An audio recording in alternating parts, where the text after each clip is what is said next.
शुक्ति शतक के प्रथम भाग में 13वीं शुक्ति गुरुदेव की है। बहुत छोटी सी शुक्ति है बट बहुत गंभीर अर्थ है।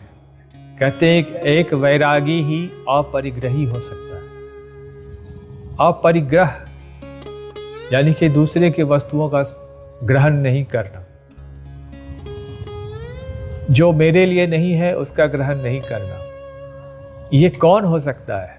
जिसका चित्त में वैराग्य स्थिर हो गया है, जो संसार के समस्त रागों से उपरत है, तभी तो वो अपरिग्रही हो सकता है।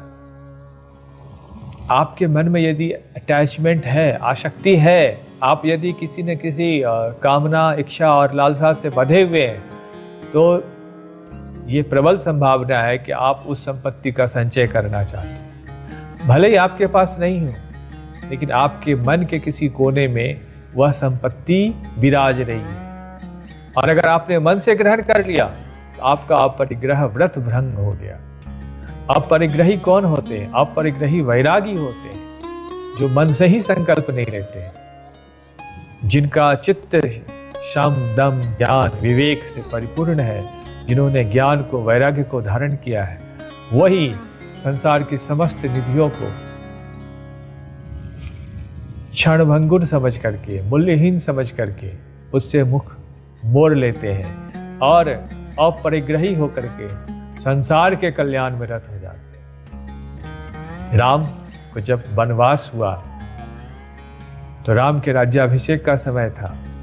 राम के राज्याभिषेक के लिए बहुत सारे उपहार आए थे। उन उपहारों को आंगन में सजा करके रखा गया था।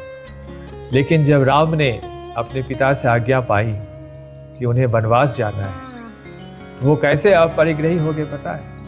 वैरागी का वेश धारण करना है। तो जब उन्होंने वैरागी का वेश धारण किया, जब वो उस आंगन से गुजर रहे थे, तो उन उपहारों के प्रति, हीरा मणि माणिक से भरे हुए थालों के प्रति, बड़े बड़े राजाओं के मुकुट जहां रखे थे, ऐसे निधियों के प्रति उन्होंने उपेक्षा की दृष्टि भी नहीं डाली। वाल्मीकि जी कहते हैं कि राम ने अपने नयन को उन उपहारों के थाल के प्रति उठाया भी नहीं और वे आंगन से निकल गए। ये होता अपरिग्रही, मन से ही ग्रहण नहीं करना।